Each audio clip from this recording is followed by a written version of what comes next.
2 4 6 8 10 12 सरासरी एका ठोंबात 12 फुटवे आहेत.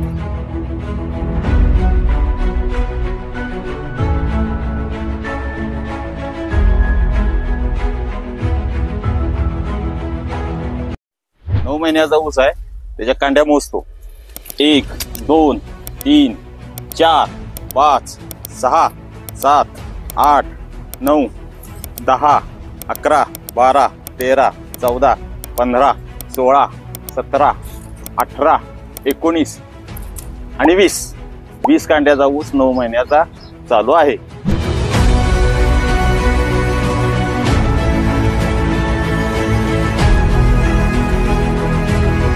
मित्रांनो, ऊस हे सगळ्यांचं मत कसं आहे की 80 लोकांचं पीक आहे, पण ते तसं नसून थोडंफार त्याकडे लक्ष दिलं किंवा त्याचं थोडंफार खत नियोजन चांगलं केलं, त्याची थोडीफार जोपासना केली की साधारण हा आता तुमच्या डोळ्यापुढे ऊस आहेच की याचं व्यवस्थापन कशा प्रकारे झालंय. तर हे व्यवस्थापन बघता ह्याचा जास्त काही खर्च न येता साधारण हे एकरी 120 ते 130 टनापर्यंत त्याचं उत्पन्न जाऊ शकतं.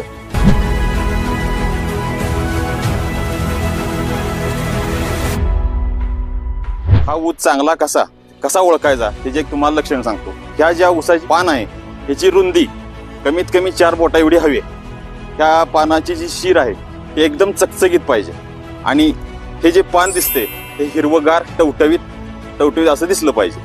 नमस्कार, मी मुकेश. महाराष्ट्र माझामध्ये आपलं सर्वांचं मनपूर्वक स्वागत. दर्शक हो, मी आता वाळवा तालुक्यामध्ये असलेलं रेटरे धरण या गावातील देशपांडे बंधू यांच्या ऊसाच्या शेतामध्ये आलोय. खर तर सांगली भाग म्हणलं किंवा कोल्हापूर भाग म्हणलं ऊसासाठी अतिशय प्रसिद्ध आणि ज्या पद्धतीने शेतकरी ऊसाचं उत्पन्न आपल्या शेतामध्ये काढतोय त्याच पद्धतीने पुढच्या वर्षी ह्याच्यापेक्षा जास्त उत्पन्न कसं निघेल अशा ठिकाणी शेतकऱ्याच्या पाठीमागे किंवा शेतकऱ्यामध्ये एक प्रकारची स्पर्धा लागली असते. आता मी ज्या शेतामध्ये आलोय देशपांडेचं शेत बघितलं तुम्ही, तर एकूण त्या ठिकाणी जर संख्या मोजली खालची फुटव्याची संख्या, तर ती फुटव्याची संख्या 10 पासून 12 पर्यंत फुटव्याची संख्या आहे. आता सगळ्यात महत्वाचं म्हणजे या ऊसाचं नियोजन कसं केलं, पाणी नियोजन, खताचं नियोजन, संपूर्ण माहिती आपण यांच्या माध्यमातून त्या ठिकाणी घेणार आहोत. तुम्ही जर आज बघितलं तर हा 9 महिन्याचा ऊस आहे आणि तुम्ही कांद्याची त्या ठिकाणी संख्या बघू शकताय. ह्याने नियोजन कसं केलं आणि सगळ्यात महत्वाचं म्हणजे तुम्ही जर बघितलं ह्याला ऊसाला कोणत्या पद्धतीची ड्रीप नाही, पाण्याचं नियोजन कसं केलं, त्या पद्धतीने स्लहरी कशी सोडली, सगळं आजच्या व्हिडिओमधून त्या ठिकाणी आपण बघून घेऊया. ज्या पद्धतीनं शेतकरी ऊसातून आपल्या पंढरपूर असेल किंवा सोलापूर भागामध्ये असेल, ज्या पद्धतीनं 40 टन 50 टन 55 60 टनापर्यंत शेतकरी त्या ठिकाणी ऊसाचं उत्पन्न घेतात आणि या भागामध्ये शेतकऱ्याचं ऊसाचं उत्पन्न किती घेतात हा प्रश्न तुमच्या पुढे असेल. तर या भागातले शेतकरी ऊसाचं जवळपास 100 टनाच्या पुढेच प्रत्येक शेतकऱ्या 100 120 130 टनापर्यंत या भागातले शेतकरी त्या ठिकाणी ऊसाचं उत्पन्न घेते. आपल्यासोबत स्वतः शेतकरी या भागातले देशपांडे साहेब स्वतः इथं, नेमकं त्यांनी या भागात नियोजन कसं केलं त्यांच्याकडून जाणून घेऊया. पहिला प्रश्न खरं सुरुवातीला, ऊस शेती खरं तर प्रामुख्याने 80 शेतकऱ्याचं पीक सगळं येतं त्या ठिकाणी म्हणतात. तुम्ही कसं बघता ऊस शेतीकडे? नाही साहेब, आम्ही ऊस शेती 80 शेतकऱ्याचं पीक असं कधी समजत नाही. तर ते एक सक्षम शेतकऱ्याचं पीक आहे असं आम्ही समजतो. बर. आणि त्या दृष्टीने आम्ही त्याच्यावरती काम करतो. खरं तर असं म्हणलं जातं की ऊस लावला आणि डायरेक्ट तोडायला जायचं, काही तर आतमध्ये पाणी द्यायचं. नाही साहेब, तसं होत नसतं की ऊस लावला की तोडायला जायचं असं नाही. ऊस लावल्यापासून ते साधारण 3 ते 3.5 महिने त्याची एकदम जास्त कडक जोपासना करावी लागते, त्याकडे खूप लक्ष द्यावं लागतं. त्यानंतर सुद्धा आपण पाणी नियोजन, खत नियोजन हे म्हणजे ज्यावेळी पाहिजे त्याच वेळी करायला पाहिजे, त्याच वेळी आम्ही करतो आणि ते केल्यानंतरच आपल्याला पुढचा रिझल्ट चांगला भेटतो. बरोबर. तर ऊस पीक हे अगदी आपल्या वडिलांपासून पूर्वजांपासून ऊस पीक आपल्यापर्यंत आले. एक कार्यकाळ असा होता की लोक अगदी कमी उत्पन्न काढत होती. आता तुमच्या भागात बघितलं तर तुम्ही 100+ उत्पन्न म्हणताय. काय सरासरी गेल्या वर्षी काय उत्पन्न, त्याच्या आधी तुमचं काय ऊसातला काय अनुभव आहे? ऊसातला असा अनुभव आहे की आमचे पूर्वज ज्यावेळी शेती करत होते ते अगदी जरा असं म्हणजे जुन्या पद्धतीने करत होते. आम्ही जरा त्यात जरा मॉडिफिकेशन करून जरा आम्ही त्यात थोडी सुधारणा करत आजपर्यंत आम्ही याच्यापर्यंत आलेलो आहे. बरोबर. तर त्याचं असं आहे की त्यांनी करत होते त्यांचं जरा पुढे धरून पुढच्या कुणाच तरी असं मार्गदर्शन घेऊन, साधारण आता आपल्या शेजारी सांगोळे साहेब आहेत, त्या सांगोळे साहेबांचं मार्गदर्शन असं घेऊन आम्ही त्यात थोडी टप्प्याटप्प्यानं प्रगती करत आता आम्ही पुढे वाटचाल चालू आहे. आता ही लागवड कधीची? ही साधारण लागवड आपली जुलैच्या पहिल्या फर्स्ट वीक मधली आहे. बर. काय होतं आधी शेतामध्ये लागवड करताना तुम्ही कशा पद्धतीने मशागत कशी केली, शेणखत काय काय टाकलं होतं? ऊसाची लागवड करण्यापूर्वी हा. ट्रॅक्टरच्या साहाय्याने रान 2 वेळा नांगरट केली होती, हा. एकदा उभी आणि एकदा आडवी. हम्म. त्यानंतर रान तापून दिलं होतं. त्याचे म्हणजे थोडा पिरियड असतो 30-32 दिवस, तेवढं रानाची व्यवस्थित त्याला सूर्यप्रकाश देऊन त्यानंतर ट्रॅक्टरच्या साहाय्याने आपण रोटावेटर मारून घेतला. त्यानंतर ते रोटावेटर मारून घेतल्या थोड्या दिवसांनी 4.5 फुटी सरी ट्रॅक्टरच्या साहाय्याने सोडून घेतली. 4.5 फुटी? हा, 4.5 फुटी सरी सोडून. लॉजिक काय सरी 4.5? साधारण कसं आहे की 4.5 फुटी सरी सोडल्यानंतर जे आपण उत्पन्न घेणार आहे, जे काय आपला ऊस येणार आहे, त्याच्यात जे सूर्यप्रकाश आपण म्हणतो, हा सूर्यप्रकाश जरा थोडाफार जमिनीला मिळावा लागतो. हे जर कमी अंतर घेतलं तर काय होतं, ऊसाची हे होतं, दाट होतं. आणखीन ते दाट झाल्यामुळे सूर्यप्रकाश मिळणार नाही. सूर्यप्रकाश नाही मिळाला की जरा वाढीला त्याला जरा कमकुवतपणा येतो. म्हणून आम्ही 4.5 फुटाचं नियोजन केलंय. बरोबर. खरं तर लावताना ऊसामध्ये 2 रोपांमधलं अंतर कसं लावलं? साधारण आम्ही 2 रोपांमधलं अंतर 1.5 फूट ठेवतो. मग पहिला प्रश्न, त्याच्यात रोप होती का तुम्ही काय कांडी लावली कसं? नाही, आम्ही रोप लागण केली होती. पूर्वी आम्ही करायचो कांडी लागण, पण आता थोडस जरा बघून इकडे तिकडे करून आम्ही आपलं रोप लागण सजेस्ट करतो. काय परवडतो, कांडी लागवड परवडते का रोप लागवड परवडते? साधारण आमच्या दृष्टीनं रोप लागणच परवडते. बरं. खर्च वाढतोय, लागणीचा वाढत नाही? थोडाफार वाढतो, पण वाढला तरी पुढे आपल्या खत नियोजनात तो खर्च मर्ज होऊन जातो. बरं. खरं तर प्रामुख्याने सुरुवातीला हिचा भेसळ डोस किंवा पहिला डोस तुम्ही कधी टाकला किंवा स्प्रे केला, काय केलं सुरुवातीला? हा बघा साहेब, आता 12 दिवसाने आपले साहेब आहेत, हे साहेब सांगतात की बाबा याला आळवणी द्या. मग त्याप्रमाणे आम्ही ट्रेंचिंग पंपाच्या साहाय्याने करून घेतो. ज्यावेळेस सुरुवातीला रोप लावलं, त्या रोपानंतर कितव्या दिवसानंतर तुम्ही त्याला स्लरी, ट्रेंचिंग, काय खत काय केलं सुरुवात? बघा, आम्ही साधारण रोप लावल्यानंतर 4थ्या दिवशी एक आळवणी करतो. मनशा मार्केटिंगचे आपले जे साहेब आहेत, सांगोळे साहेब, त्यांच्या सल्ल्यानुसार आपण ट्रेंचिंग करतो. 1261 सिक्वेस्ट आणि ह्युमिडॉन याचं एकत्र एकरी 200 लिटर पाण्यात मिक्स करून पंपाद्वारे आम्ही ट्रेंचिंग करतो. साधारण एका रोपाला 30 ते 40 मिली. बरं.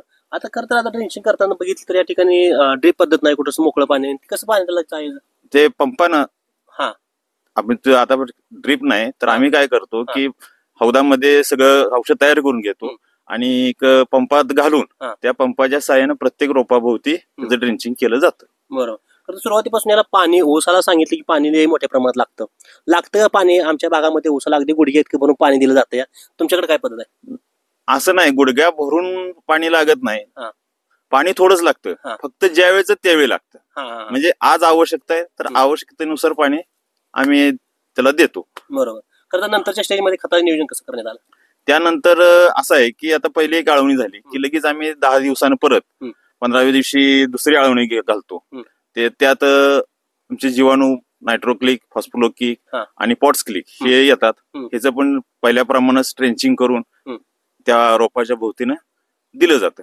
हे ट्रेंचिंग करून झाल्यानंतर एक 5 ते 6 दिवसांनी किंवा 8 दिवसांनी साधारण आम्ही एक त्याला बेसल डोस असा देतो थोडाफार. NPK बरोबर रिफिल, रिक्लेम, आणखीन कंपोस्टर आणि मायक्रोपॉवर असं थोडस एकत्र करून आम्ही सगळ्या ऊसाला अगदी रोप टू रोप हळूहळू त्यांना एक देतो. आणि साधारण आम्ही ते जरा थोडंफार माती अर्पण करतो. त्यामुळे काय होतं की सूर्यप्रकाशावरती नष्ट होणं वगैरे असले प्रकार थांबतात. बरोबर. खरं तर तुमच्या भागात बागायत का नाहीत माहित ना, आमच्या भागात डाळिंबीसाठी मोठ्या प्रमाणात बागायत. अगदी टायमावरती त्यांना हे असतं, आज स्प्रे करायचा, उद्या शेड्यूल, परवा शेड्यूल, असं ऊसाला काय असते? हा, ऊसाला पण शेड्यूल असतं, पण बागेत कष्ट हार्ड नसतं. थोडंफार त्या सवलत मिळू शकते. म्हणजे कसं असतं की आज पाणी नाही, लाईट नाही, 1-2 दिवस पुढे मागं चालू शकतं. असं नाही की आजच्या आज झालं पाहिजे, रात्री तर रात्रीच पाणी पाजलं पाहिजे, असं काय नसतं. पण आम्ही त्यात म्हणजे साधारण आम्ही वेळेला पण महत्व देतोच, पण थोडाफार मागं पुढे हे चालू शकतं. पण बाकीचं कसं केलं पुढे? बेसल डोस मध्ये काय, बेसल डोस टाकलाय महत्वाचं, म्हणजे त्यामध्ये काय काय टाकलं? आता बेसल डोस बरोबर NPK बरोबर रिफिल, रिक्लेम आणि कंपोस्टर, मायक्रोपॉवर असे आम्ही त्या NPK बरोबर मिक्स करून त्याची भट्टी लावून ते व्यवस्थित प्रमाणात आम्ही प्रत्येक रोपाला देतो. कुठल्या कंपनीचं आहे हे? जे आता आपण रिफिल वगैरे देतो तर हे मनशा बरं. मनशा मार्केटिंग कंपनी आहे, त्यांचंच आम्ही कायमस्वरूपी वापरतो. त्यात काय आम्ही हे करत नाही. फुटवे मोजलेत, किती फुटवे होते? साधारण आपल्याकडे 9 ते 10 फुटवे प्रत्येक याला अवेलेबल आहेत. म्हणजे ते योग्य आहेत का कमी जास्त आहेत? नाही, हे योग्यच आहेत. साधारण 8च पाहिजेत. पण आता कसं होतंय, शेत आहे म्हणल्यावर एखादा कमी जास्त होतोच. त्याचं पण नियोजन आम्ही अगदी करतो, पण काही वेळी कमी जास्त होऊ शकतं. साधारण आम्ही 10 फुटवे ठेवतोच. बरोबर. कांड्याची संख्या काय? साधारण आता कांड्याची संख्या 20 ते 22 आहे. बरं. साधारण 9 महिने झालेले आहेत पूर्ण. बांधणी कशी केली आणि किती वेळा केली बांधणी? साधारण आता हे सगळं खत नियोजन झाल्यानंतर एक 7-8 फुटवे झाले की आम्ही एक बगली ऊसाचे फुटवे असे स्टेडी होण्यासाठी एक बगली आम्ही लोकांच्या म्हणजे माणसांच्या साहाय्यानं नांगरी मारून घेतो. नाही, माणसंच नांगरी मारतात. दोन्ही बाजूला 2 माणसं घेतात. पद्धत चालू आहे. म्हणजे काय होतं, बैल घातला की बैल नुकसान करतो. आणि आमच्याकडे बैलांची जरा व्यवस्था कमी स्वरूपात आहे. त्यामुळे आम्ही काय करतो, 2 माणसं इकडे इकडे घेतो, आणखी पाठीमागे एक माणूस धरतो, असं नांगरी ओढून घेतो दोन्ही बाजूने घेतले की साधारण आम्ही त्याला 2-3 पाणी देतो. 2-3 पाणी दिल्यानंतर त्याची फुटवे संख्या, त्याची उंची बघायची आणि त्यानुसार जे आपण त्याला एकरणे असं म्हणतो, म्हणजे पहिल्यांदा एक बाजूने कुळवून घ्यायचं. मग ते थोडी भर लागते त्याला. भर लागली की परत आणखीन 1-2 पाणी पाजायचे आणि त्यानंतर मोठी भरणी करायची. भरणी करताना NPK बरोबर refill, reclaim, composter, micro power आणि कॅमॅग म्हणजे शोनाइट हे आम्ही एकत्र मिक्स करून सगळ्या ऊसाला समप्रमाणात देतो. आणि ट्रॅक्टरच्या म्हणजे पॉवर टेलरच्या किती किलो खत टाकता बरं एकराला? साधारण आम्ही एकरी हे सर्व मिळून 400 किलो होतं. 400 किलो समप्रमाणात, कुठे कमी जास्त असं न करता अगदी तंतोतंत पद्धतीनं आम्ही ते ऊसाच्या भोवती टाकतो आणि त्यानंतर पॉवर टेलरच्या साहाय्याने मोठी भरणी करून घेतो. बरोबर. खरं तर अनेक शेतकरी अगदी कमी कालावधीमध्ये मोठे पैसे मिळवायचे किंवा श्रीमंत होण्याच्या नादात ऊस पीक काढून कुठेतरी बागाकडे, आमच्या भागातले किंवा बरेच त्या ठिकाणी वळलेत बागाकडे. काय सांगतात त्याला, काय सल्ला द्यायचा ऊस पिकाबद्दल? काय मत सांग? कसं आहे, आता आमच्या भागामध्ये बाग हा काही विषय नाहीच आहे, पण ऊस पीक हे असं काय फारसं म्हणजे अवघड पीक आहे किंवा निवांत शेतकऱ्याचं पीक आहे असं काय नाही. ऊस पीक हे सोपंच आहे. फक्त असं आहे की वेळच्या वेळी, म्हणजे जी गोष्ट ज्यावेळी करायला पाहिजे त्या वेळी केली की काही अवघड नाही. सगळ्यात महत्वाचं म्हणजे तुमचा ज्यावेळेस ऊस आम्ही व्हिज्युअल घेत होतो, तर अगदी ह्या बांधापासून त्या बांधापर्यंत उभा असलेला माणूस अगदी स्पष्ट दिसतो. तुम्ही पाला काढून घेतला अगदी ह्याकडे त्याकडे सगळ्या ऊसाचा. कशासाठी पाला काढून घेतला? पाला काढल्यानंतर ऊसासाठी काय फायदा होतोय? बघा साहेब, आता मगाशी आपण बाळावर म्हणजे मोठ्या भरणीपर्यंत आलतो. मोठ्या भरणीनंतर एक साधारण 3 आठवडे किंवा 1 महिन्यानंतर जो भरणी केली की त्याचा खालचा पाला वाळतो. वाळला की तो आम्ही पाला मजुरांच्या साहाय्याने काढून व्यवस्थित सरीत भरून घेतो. हा पाला सरीत भरला की त्याचं खत पण होतं. आणि दुसरी गोष्ट अशी, जो परत उन्हाळा येतो त्यापासून जमिनी संरक्षण पण होतं. आणि ते संरक्षण झालं की आपण नंतर पाट पाणी दिल्यानंतर थोड्या दिवसांनी आपल्याला जे त्यातून सूर्यप्रकाश लागतो, त्या प्रकाशामुळे काय होतं की ह्याच्यातून हे जे असे कोंब येतात, असे या प्रकारचे जे कोंब आहेत हे कोंब येतात. हा कोंब साधारण चांगल्या प्रतीनं वाढतो. आणखीन हे जे आपले जुने ऊस आहेत, हा कोंब ठेवता का काढता का? नाही, हा कोंब पूर्णतः ठेवतो. हा पूर्णतः चांगला वाढतो. समजा आमच्याकडे काय होतं, साधारण जून 15 मे नंतर वाऱ्याचं प्रमाण खूप असतं. मग ते वाऱ्याचं प्रमाण काय करतं, ऊस खाली झोपवतो. बरोबर. हे जर असले तर ह्याचं म्हणजे लोळायचं प्रमाण थोडंसं, ऊस लोळायचं प्रमाण थोडंसं कमी येतं. त्यामुळे आम्ही हे कोंब काढत पण नाही. आणखी हे कारखान्याला चांगल्या तऱ्हेनं, चांगल्या पद्धतीनं ह्याचं आपल्याला उत्पादन मिळतं. बरोबर. तर तुम्ही अगदी बेसर डोस पासून ड्रिंचिंग पासून सांगत असताना तुमच्या तोंडामध्ये सातत्यानं मनशा मार्केटिंगचं नाव आम्हाला त्या ठिकाणी बघायला मिळते. काय मनशा मार्केटिंग, कशा पद्धतीने ऊसामध्ये काय त्यांचं एवढं काम?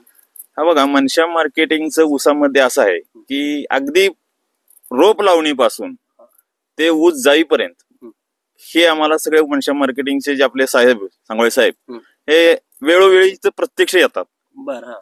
हे असं नाही, हे असं करा, ते तसं नाही, हे असं करा. मग ते प्रत्येक वेळी येणं, त्यांचं बघणं, त्यानंतर हे नाही असं करूया तसं करूया, हे सगळे आम्हाला मनशा मार्केटिंग वाले येऊन, म्हणजे आपले सांगोळे साहेब आहेत, हे यांची व्हिजिट साधारण 3 आठवड्यात एकदा तरी फिक्स आहे. बरं. हा. त्यांची जी खालची लोक आहेत ती पर आठवड्याला आहेत. त्यामुळे आम्हाला तसं काही फारसा येत नाही, त्यामुळे आम्ही त्यांचं नाव घेतो. तुम्ही आता त्यांचे प्रोडक्ट वापरत असताना तुम्ही रिझल्ट बघायला मिळतोय, त्याच्या आधी तुमचा काय अनुभव येतं ज्यावेळेस तुम्ही मनशा मार्केटचे प्रोडक्ट वापरत होता? ज्यावेळी साधारण आम्ही 10 ते 12 वर्षापूर्वी शेती करत होतो त्यावेळी मनशा मार्केटिंग आपण काय वापरत पण नव्हतं, आपल्याला काय माहित पण नव्हतं.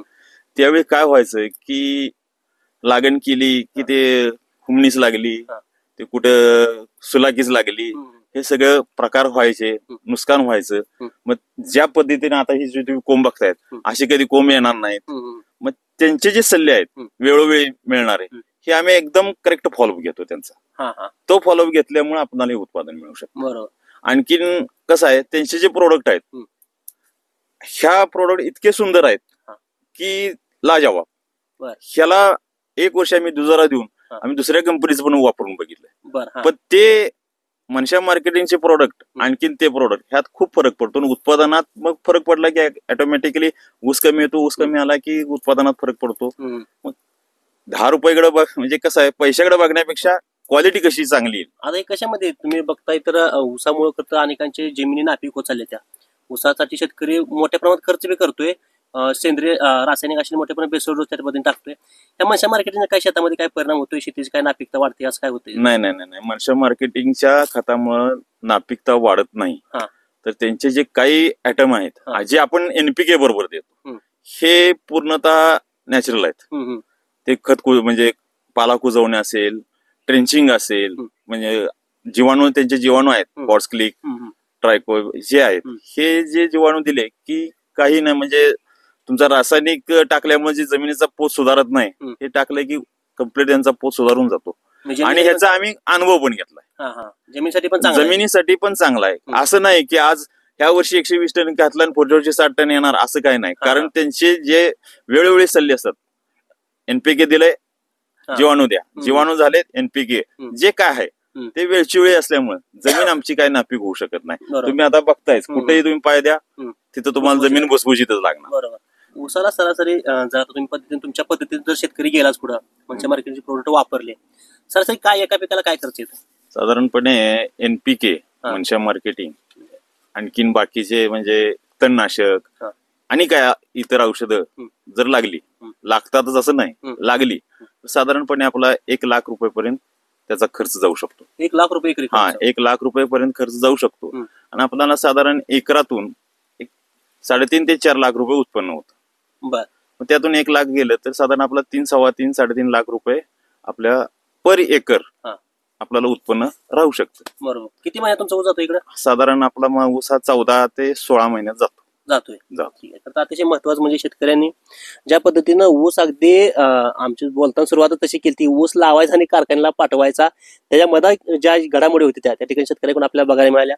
पण शेतकऱ्याकडून सातत्यानं ज्या कंपनीचा उल्लेख होतो जी मनशा मार्केटिंग, ती नेमकी मनशा मार्केटिंग या ऊसामध्ये अजून कशा पद्धतीने काम करते, त्याचं प्रोडक्ट म्हणजे काय आहे त्या प्रोडक्टमध्ये ते ऊसासाठी चांगला येतं, त्यासाठी आपल्या स्वतः या भागातले प्रतिनिधी सांगोळे साहेब आपल्या सोबत आहेत. खरं तर टेक्निकल माहिती त्यांच्याकडून जाणून घेऊया. सांगोळे साहेब, अगदी थोडक्यामध्ये तुम्ही सांगा मनशा मार्केटिंग हे ऊसामध्ये कशा पद्धतीने काम करते? ऊसामध्ये आपण मनशा मार्केटिंग तर्फे नाही, आपण इथे घेतलं तर आपण रिक्लेम, रिफिल, मायक्रो पॉवर आणि शोनाइट हे जे प्रोडक्ट आहेत किंवा कंपोस्टर आणखी पुढे आहे लागतं तुम्हाला. तर याच्यामध्ये रिक्लेम जे आहे ते कॅल्शियम, मॅग्नेशियम, सल्फर आणि सिलिकॉन हे काय ऊसाला कंपल्सरी लागतंच.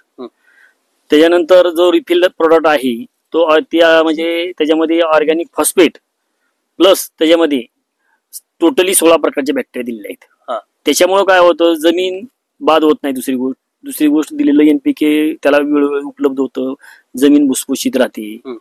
त्याच्यानंतर आपण याला लागणारे 3 मायक्रोन्युट्रिएंट्स आहेत, zinc, ferrous, manganese, boron, copper, molybdenum. तर हे आपण याला मायक्रो पॉवरच्या मधून देतो. दुसरी गोष्ट याला आपण पुढचं घेतलं तर पोटॅशची मात्रा जी आहे आपण तर MOPचा थोडासा वापर कमी करून आपण त्याला केमॅग मधनं देतो. केमॅग मध्ये काय पोटॅश आणि मॅग्नेशियम आहे. तर त्याच्यामुळे कसं आहे, जमीन बाद व्हायचा प्रश्न येत नाही. किंवा ते ऑक्साईड फार्म मध्ये आहे, MOP मध्ये तुम्हाला क्लोराईडचं प्रमाण येतं, त्यामुळे बाबा जमिनीत क्षार वाढणं किंवा उपलब्ध पोटॅश न होणं हा जो प्रॉब्लेम राहतो त्यासाठी आपण त्याला केमॅग देतो. प्लस त्याच्याबरोबर आपण ज्यावेळेस कंपोस्टर देतो तर कंपोस्टर काय करतं, जे जमिनीत जे तुमचं काडी कचरा बाबा काय पाला बिला असेल सगळा हा. ते डिकम्पोज करून त्याला ते अन्न तयार करून तिथलं तिथं देतं. तर आपण ते प्रॉडक्ट सगळे देतो. त्याच्याबरोबर आपण त्याला बाकीचे बॅक्टेरिया देतो, एनपीकेच्या नायट्रो फॉस्फोपॉट्स देतो, मायक्रोमधनं मायक्रोफॉस देतो. तर त्याच्यामुळे काय होतं की जमीन बाबा कडक येत नाही. आता सध्याचा मोठा प्रॉब्लेम इकडे भागात काय आला, ज्यादा एनपीकेचा वापर झाल्यामुळे जमिनी ह्या दगडागत झाल्या त्या खट्ट, की जेणेकरून नांगरणं सुद्धा कठीण झालं इथं.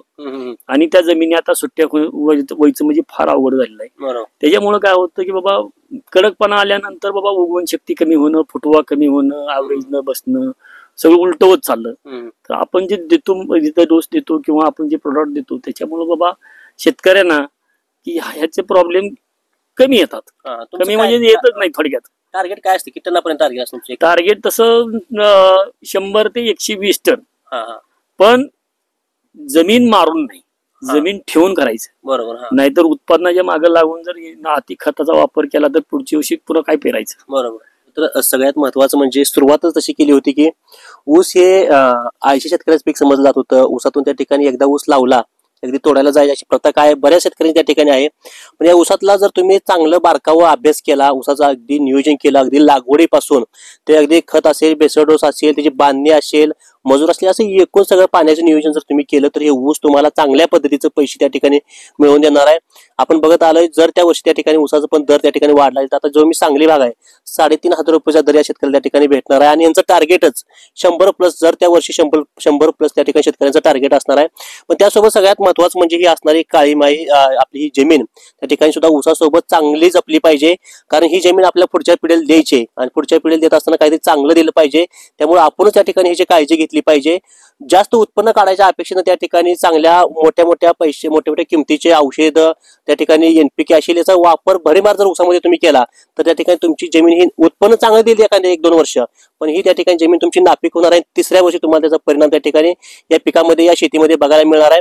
त्यामुळं खरं तर ऊसाचं चांगलं योग्य नियोजन करून आणि अशाच पद्धतीने मनशा मार्केटिंगचे आपल्या त्या ठिकाणी प्रोडक्ट वापरून तुम्ही ऊसामधून त्या ठिकाणी चांगले पैसे मिळवू शकताय. कॅमेरामन अक्षय सोबत मी मुकेश, महाराष्ट्र माझा, वाळवा.